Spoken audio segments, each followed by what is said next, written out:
नमस्कार दोस्तों, अच्छे विचार चैनल में आपका स्वागत है। पीके शिवानी के अनुसार गुस्सा क्यों आता है। पीके शिवानी जी समझाती है कि गुस्सा बाहर की परिस्थितियों या दूसरे व्यक्तियों के कारण नहीं आता, बल्कि यह हमारी अंदर की कमजोरी, मनस्थिति और गलत सोच का परिणाम है। गुस्सा तब आता है जब हमारे मन मुताबिक कोई काम नहीं होता, हमारी अपेक्षाएं पूरी नहीं होती, या जब हम खुद को सही और दूसरों को गलत समझते हैं। वह कहती है कि हम अपनी आंतरिक शांति की डोर दूसरों के हाथ में दे देते हैं, और जब वे वैसा व्यवहार नहीं करते जैसा हम चाहते हैं तो हमें लगता है कि उन्होंने हमें दुखी या क्रोधी बना दिया। वास्तव में गुस्सा एक आत्म प्रदूषण है जो हमारी अपनी ऊर्जा और स्वास्थ्य को सबसे पहले नुकसान पहुंचाता है। वह जोर देती है कि गुस्सा दूसरे की गलती नहीं, बल्कि हमारी अपनी कमजोरी और असंतुलित मन की निशानी है। इसे दूर करने के लिए हमें अपने मन के विचारों पर नियंत्रण रखना और हर परिस्थिति को शांत और स्वीकार भाव से देखना सिखाना चाहिए। पीके शिवानी के अनुसार गुस्सा आने का सबसे मूल कारण हमारी अपेक्षाएं है। जब हम किसी व्यक्ति, परिस्थिति या घटना से यह उम्मीद रखते हैं कि वह हमारे अनुसार होगी, और जब वह अपेक्षा पूरी नहीं होती तो हमारे अंदर निराशा और फिर गुस्सा पैदा होता है। हम यह भूल जाते हैं कि हर आत्मा स्वतंत्र है और हर परिस्थिति हमारे नियंत्रण में नहीं हो सकती। हम यह मान लेते हैं कि दूसरों को मेरे हिसाब से चलना चाहिए, और जब ऐसा नहीं होता तो हमारी शांति भंग हो जाती है। गुस्सा तब आता है जब हम अपनी मन की शांति का रिमोट कंट्रोल दूसरे व्यक्ति के हाथ में दे देते हैं। हम ये सोचते हैं कि उस व्यक्ति ने मुझे गुस्सा दिलाया या परिस्थिति ने मुझे परेशान किया, लेकिन सच्चाई है कि बाहर ही कोई भी चीज़ हमें गुस्सा नहीं दिलाती जब तक हम उसे अनुमति न दें। गुस्सा उस क्षण आता है जब हम अपने विचारों पर से अपना नियंत्रण खो देते हैं और अपनी आंतरिक स्थिति के लिए बाहरी कारणों को दोषी ठहराते हैं।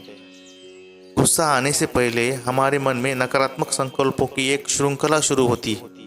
ये विचार होते हैं जैसे ये गलत है, ऐसा होना नहीं चाहिए था, या उसे ऐसा नहीं करना चाहिए था। बार बार इन नकारात्मक विचारों को दोहराने से हमारी भीतर की ऊर्जा कम हो जाती है और मन अशांत हो जाता है। जब ये विचार बहुत तीव्र हो जाते हैं तो वे गुस्से के रूप में व्यक्त होते हैं।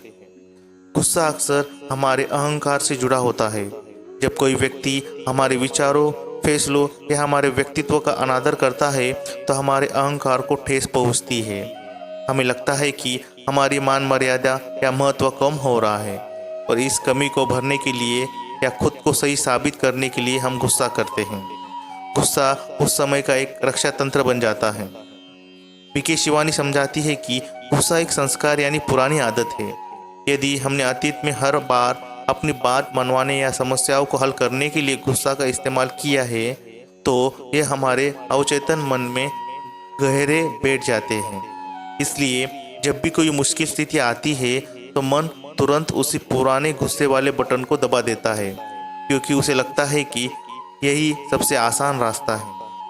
गुस्सा यह दर्शाता है कि हमारे अंदर सहन शक्ति और शांत रहने की आंतरिक शक्ति कम हो गई है। जब मन ही पूरी तरह से स्वस्थ और सशक्त होता है तो वह छोटी छोटी बातों पर प्रतिक्रिया नहीं करता। जिस प्रकार एक स्वस्थ शरीर को छोटी सी बीमारी तुरंत नहीं पकड़ती, वैसे ही सशक्त मन नकारात्मकता को तुरंत अवशोषित नहीं करता। आंतरिक शक्ति की कमी ही हमें भारी घटनाओं पर अति प्रतिक्रिया करने पर मजबूर करती है। गुस्सा तब आता है जब हम उन्हें चीज़ों को नियंत्रित करने की कोशिश करते हैं जो हमारे नियंत्रण में नहीं है, जैसे दूसरे व्यक्ति के कर्म, उनका स्वभाव या समय। जब हम देखते हैं कि दूसरा व्यक्ति हमारी लाइन से हटकर काम कर रहा है तो हम असहाय महसूस करते हैं और उस असहायता को गुस्से के रूप में बाहर निकालते हैं। शिवानी दीदी कहती है, हम दूसरों को बदलने के बजाय खुद को बदलने और अपने विचारों को नियंत्रित करने पर ध्यान देना चाहिए।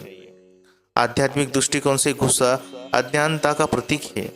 हमें यह ज्ञान नहीं होता कि हम कौन हैं, और हम यह भूल जाते हैं कि हर व्यक्ति भी एक शांत आत्मा है जो अपने कर्मों को खेल में है। जब हम स्वयं को केवल शरीर समझते हैं तो हम बहुत जल्दी प्रतिक्रिया करते हैं। आत्मिक ज्ञान की कमी हमें हर स्थिति को व्यक्तिगत रूप से लेने और उससे प्रभावित होने के लिए प्रेरित करती है। गुस्सा तब आता है जब हम किसी परिस्थिति या व्यक्ति को स्वीकार नहीं कर पाते। हम हमेशा जैसा होना चाहिए कि दुनिया में जीते हैं, न कि जैसा है कि दुनिया में। जब हम वर्तमान वास्तविकता को स्वीकार नहीं करते तो मन में एक प्रतिरोध पैदा होता है जो अंततः गुस्से में बदल जाता है। स्वीकार्यता गुस्से को खत्म करने का पहला कदम है। अंततः विकी शिवानी कहती है कि गुस्सा मन में प्यार, दया और शांति की कमी दर्शाता है। मन में जो ऊर्जा हम खुशी और शांति के लिए इस्तेमाल कर सकते थे, उसे हमने अपेक्षाएं और नकारात्मक विचारों में बर्बाद कर दिया। जहाँ प्रेम और शांति की शक्ति होती है, वहाँ गुस्सा टिक नहीं सकता। इसलिए गुस्से को हटाने का सबसे शक्तिशाली उपाय है राजयोग मेडिटेशन द्वारा अपने मन को सकारात्मक ऊर्जा और ईश्वरीय प्रेम से भरना। आपको वीडियो अच्छी लगी होगी तो कृपया चैनल को सब्सक्राइब कीजिए और बेल आइकॉन पर क्लिक कीजिए। धन्यवाद।